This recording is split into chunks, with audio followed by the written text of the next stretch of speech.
Welcome back. This is the second lecture video for week 0 of Math 320. I'm Professor Wang, and today we will be doing some review of set notations.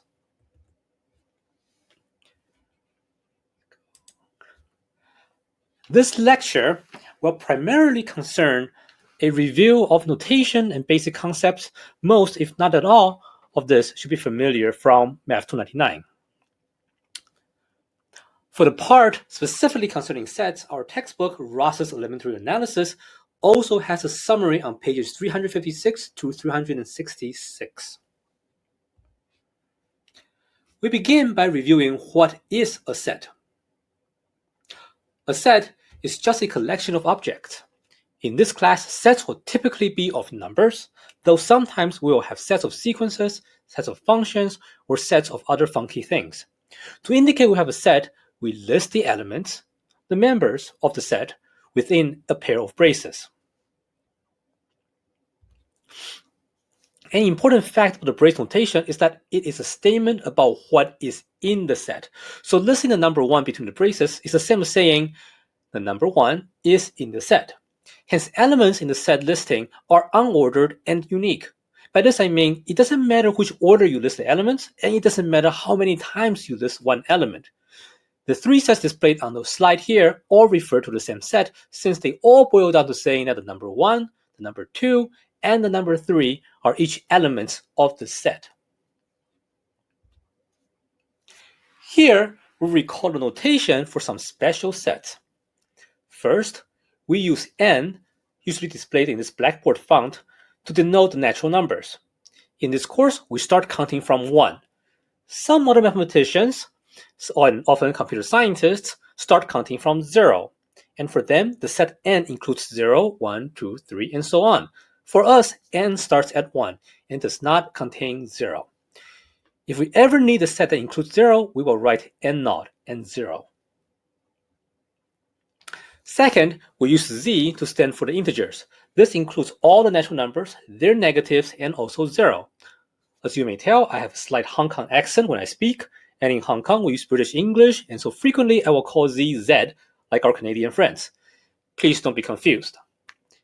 As a linguistic aside, the symbol z comes from the German Zahlen, which means numbers. In the display above, we use a sloppy, informal way of using the brace notation. I wrote in the description of the natural numbers the list 1, 2, 3, 4, ... I'm counting on you to mentally imagine what the dots should be. This is not proper math notation, but it is perfectly fine for communication or intent. And sometimes it is okay to be slightly sloppy mathematically, especially in the notational front, as long as the intent is perfectly clear. But when in doubt, please try to stick with standard, precise notation. Of course, it is not possible to really be entirely correct about this. If I were to put all the elements of the set of the natural numbers between the braces, it would take me infinite amount of time to type and will take an infinite amount of space. So you may ask, how does one in fact define what is the natural numbers if we cannot list all the elements realistically? We will not touch on this question, but if you are interested, on pages 1 to 5 of our textbook, there is a brief discussion of the construction of natural numbers using what is called piano arithmetic.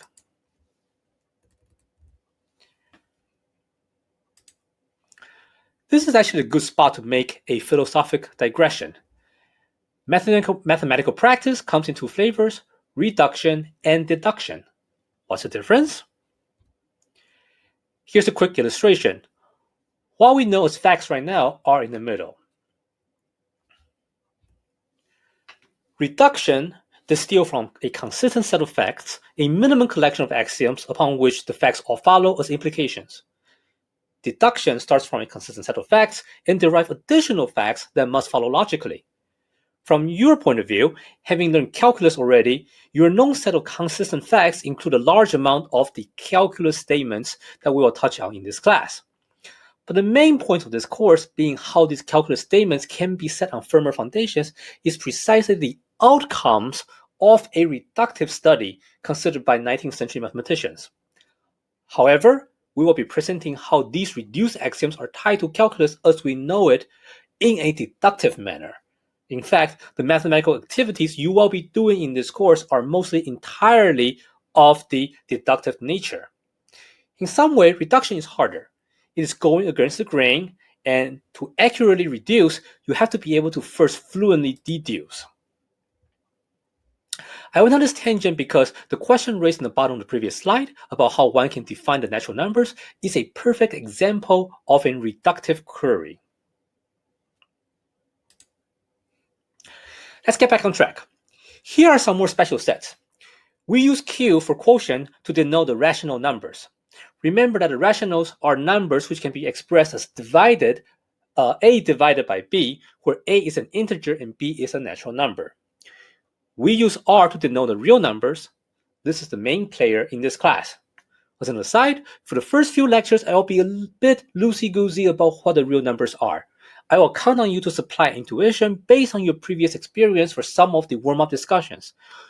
What we will discuss from now through the first half of next week's lectures are mainly to get your brain juices flowing and ready for the real enchilada.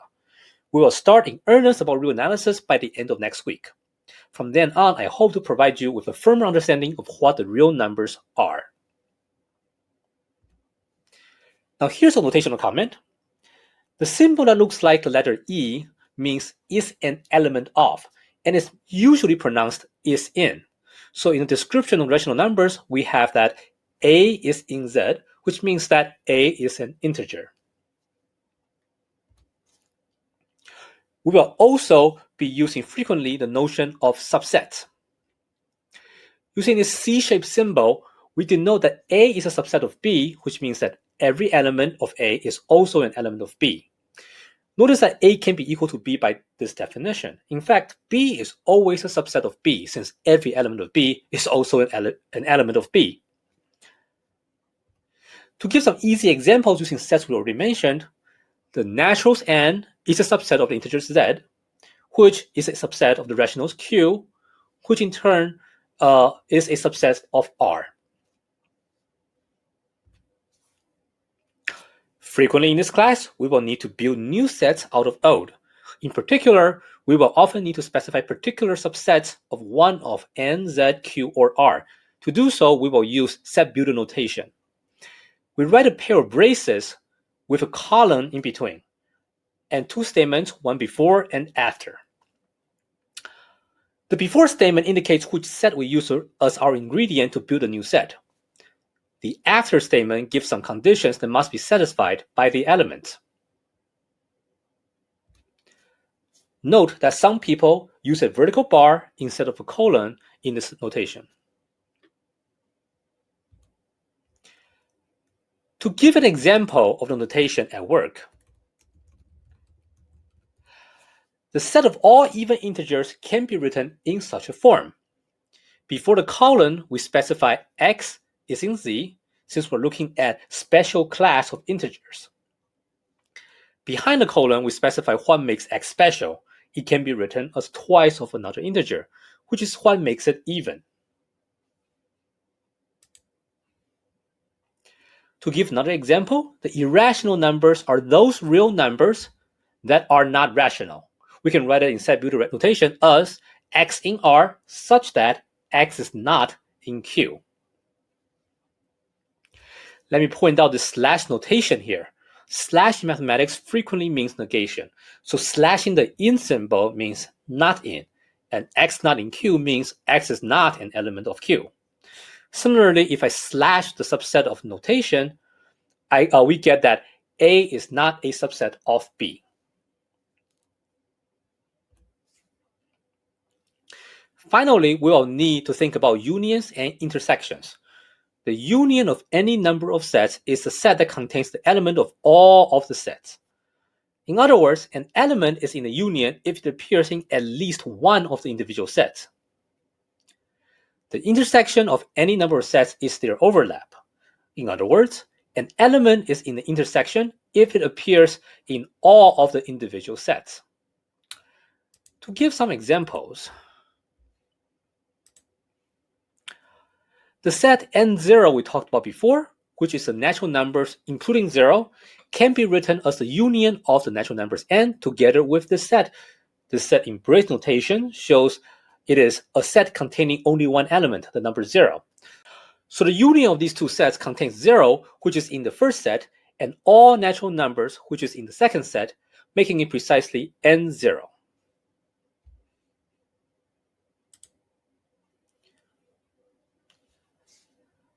For an example of intersection, here, using set builder notation, I define two sets A and B. If you unwind the notation, A is nothing more than the set of all even integers, and B the set of all integers that can be divided by 3. If you want to pause the video here for a few seconds to check yourself that this is indeed what the set builder notation is saying, go right ahead. The final line here says that A intersect B can be described as a set of all numbers that can be divided by 6. Again, you may want to pause this video here to reason on why this is the case. Okay, that's it for the review of set notation. But before we go, I want to show you this final slide. Since you'll be doing a lot of typing of mathematics, and I hope you will follow my suggestion in syllabus and do your typing using the LaTeX software, I will include on many of my slides a table at the end with the LaTeX code of the symbols introduced in the slides. Here you see how to type the symbols for each of N, Z, Q, and R, as well as things like the union intersection symbols. Also, you don't need to pull up the video if you just want to look at individual slides or perhaps this table. All my slides are also posted online. There is a link in the course syllabus and useful links section of the content browser pointing to where the slides are posted.